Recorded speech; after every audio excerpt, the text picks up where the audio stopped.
இப்போ நம்ம இதிலே வந்து தேர்ட் சம் பார்க்கலாம்.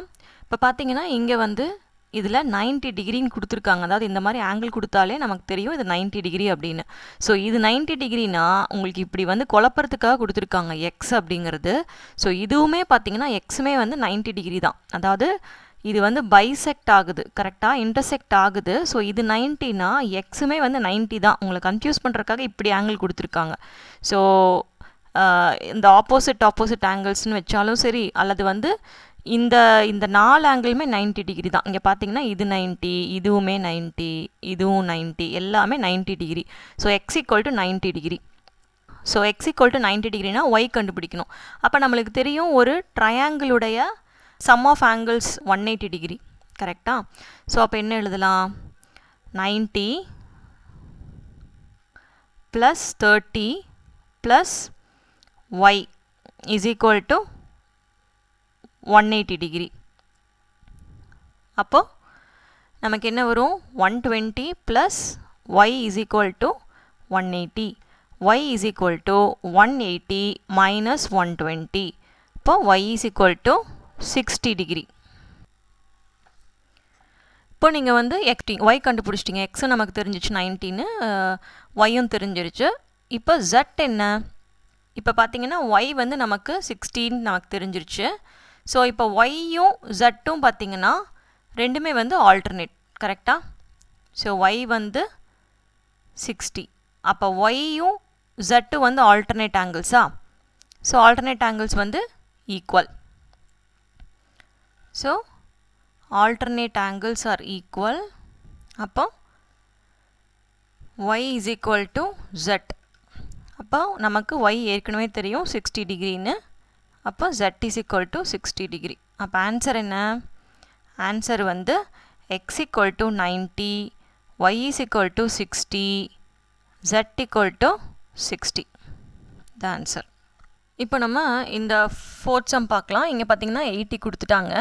ஸோ இங்கே 80 கொடுத்தாங்கன்னா y என்னவா இருக்கும்? ஆப்போசிட் ஆங்கிள்ஸ் ஆர் ஈக்குவலா?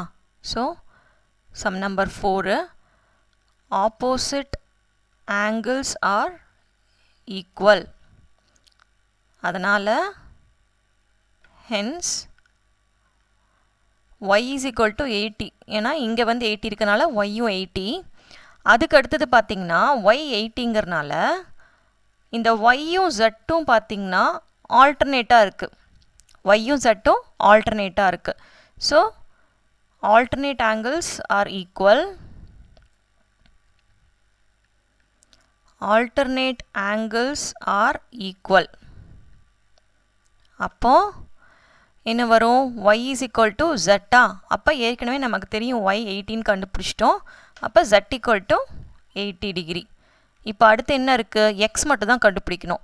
x பார்த்தீங்கன்னா இந்த 80யும் இந்த இந்த இந்த இந்த 80 இந்த 80 வந்துருச்சு. இது வச்சு கண்டுபிடிச்சாலும் பரவாயில்ல, அல்லது yx வச்சு கண்டுபிடிச்சாலும் பரவாயில்ல. x ப்ளஸ் y இது ரெண்டும் பார்த்தீங்கன்னா நம்ம என்னன்னு சொல்லுவோம்? Adjacent angles. Adjacent angles are supplementary. அப்போ adjacent angles are supplementary are 180 degree, கரெக்டாக? அப்போ x plus y is equal to 180. நமக்கு y தெரியும். y plus அதாவது x plus 80 is equal to 180.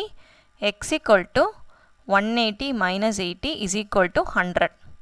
So அப்போ x equal to 100, y is equal to 80, z equal to 80. இந்த answer.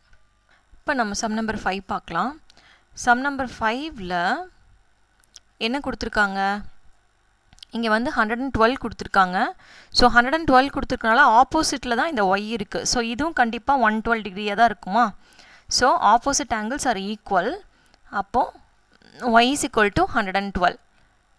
So opposite angles R equal. அப்போது y is equal to 112 degree, கரெக்டாக? எக்ஸும் ஜட்டும் வந்து சேமாக தான் இருக்க முடியுமா? அதாவது எக்ஸ் என்ன இருக்கோ அதே ஆங்கிள் தான் ஜட் இருக்க முடியும். ஸோ நம்ம வந்து ஏதோ ஒன்று கண்டுபிடிச்சோன்னாலும் இன்னொன்று வந்து ஈக்குவலாக தான் இருக்குமா? ஸோ இப்போ நமக்கு என்ன தெரியும், இந்த y வந்து 112ன்னு கிடச்சிருச்சு.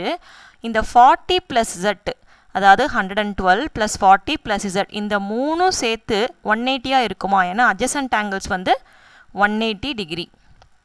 ஸோ இப்போ என்ன எழுதலாம்? adjacent angles வந்து 180 டிகிரியா? sum of adjacent angles வந்து 180 டிகிரி.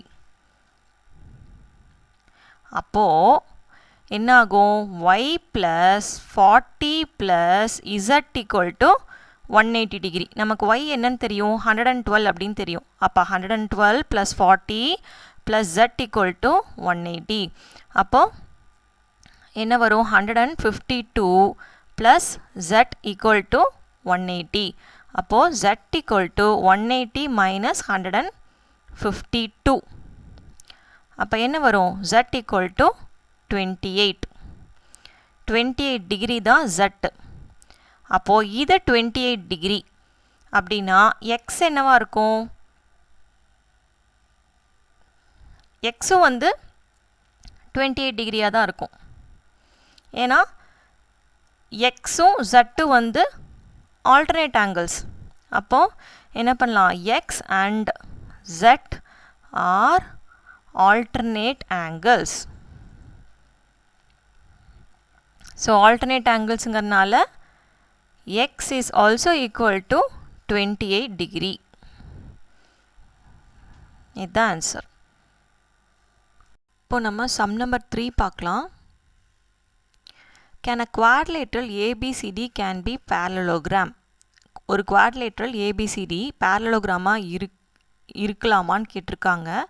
கண்டிஷன்ஸ்லாம் கொடுத்துருக்காங்க. d + b = 180 டிகிரியா? ஸோ இப்போ நம்ம ஒரு parallelogram நம்ம சும்மா வரைஞ்சிக்கலாம். அதாவது parallelogram-ஐ என்ன கண்டிஷன்லாம் சாட்டிஸ்ஃபை பண்ணணும் அப்படின்னு கேட்டிருக்காங்க. நம்ம சும்மா வந்து ஒரு parallelogram வரைஞ்சி ABCD நேம் பண்ணிக்கலாம்.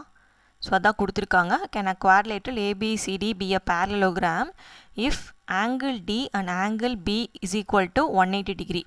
இது angle B, இது angle D. இது ரெண்டும் வந்து சேர்த்துனா 180 டிகிரி இருக்குமா அப்படின்னு கேட்குறாங்க ஃபஸ்ட் கொஷனுக்கு.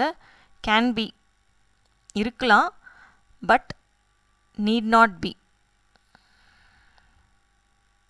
அதாவது இது எந்த ஒரு ப்ராப்பர்ட்டிலையுமே வரல. இருக்கலாம், 180 டிகிரி இருக்கலாம், பட் இது இருந்தால் தான் பேரலோகிராமா அப்படிங்கிறதெல்லாம் எந்த ப்ராப்பர்ட்டிலையும் இல்லை. ஸோ என்ன எழுதிக்கலாம்னா, it can be but need not be 180 degree. கரெக்டாக 180 டிகிரி இருக்கணும், இது ரெண்டும் சம் பண்ணால் இருக்கணும்லாம் எந்த ப்ராப்பர்ட்டியும் இல்லை பேரலோகிராமுக்கு. ஸோ இதுதான் அதுக்கான ஆன்சர். ஏபி = டிசி = 8 சென்டிமீட்டர்னு கொடுத்துருக்காங்க. ஏபி வந்து 8 சென்டிமீட்டராக இருந்தால் டிசியும் 8 சென்டிமீட்டராக இருக்குமா? Correct. Opposite sides of the parallelogram are equal. கரெக்டாக. So AB = DC = 8 centimetre. அதே மாதிரி ஏடி = 4 சென்டிமீட்டர். இது ஏடி 4 சென்டிமீட்டர், பிசி வந்து 4.4 சென்டிமீட்டர். ஸோ இப்படி இருந்தால் பேரலோகிராமா? நோ. ஏன்னா பேரலோகிராம் பொறுத்த வரைக்கும் ஆப்போசிட் சைட்ஸ் ரெண்டுமே வந்து சேமாக இருக்கணும். இந்த 8 சென்டிமீட்டர் கரெக்டாக இருக்குது. ஆனால் இங்கே பார்த்தீங்கன்னா ஏடி வந்து 4 சென்டிமீட்டரும் பிசி வந்து 4.4 சென்டிமீட்டரும் இருக்குது. So no. For a parallelogram opposite sides should be equal. கரெக்டா? நீங்கள் வந்து all opposite sides should be equalனு கூட நீங்கள் எழுதிக்கலாம் வேணும்னா. இது வந்து ஒரு ப்ராப்பர்ட்டி. இதை வந்து இது சாட்டிஸ்ஃபை பண்ணவே இல்லை. ஸோ இது பேரலோகிராமே இருக்க முடியாது. தேர்டு பார்த்தீங்கன்னா ஆங்கிள் ஏ = 70 degree, angle C = 65 degree. So angle ஏ வந்து 70 டிகிரியாக இருக்கணும், ஆங்கிள் சி வந்து 65 டிகிரியாக இருக்கணும்னு கொடுத்துருக்காங்க. கண்டிப்பாக கிடையாது. நோ. ஆப்போசிட்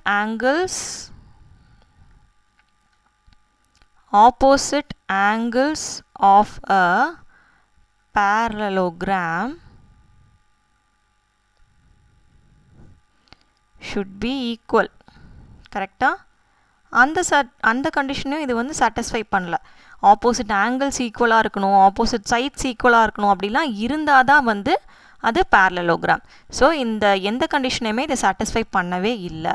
ஸோ இந்த 1 2 3 இந்த 3 கண்டிஷனுக்குமே இது சாட்டிஸ்ஃபை பண்ணல. So this is not a parallelogram. இப்போ நம்ம ஃபோர்த் சம் பார்க்கலாம். draw a rough figure of quadrilateral that is not a parallelogram but has exactly two opposite angles of equal measure.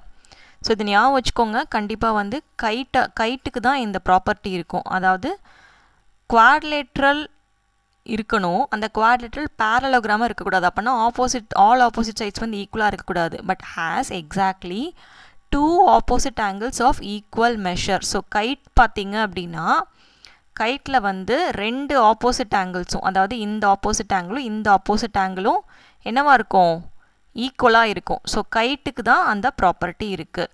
So kite has two opposite angles of equal measure.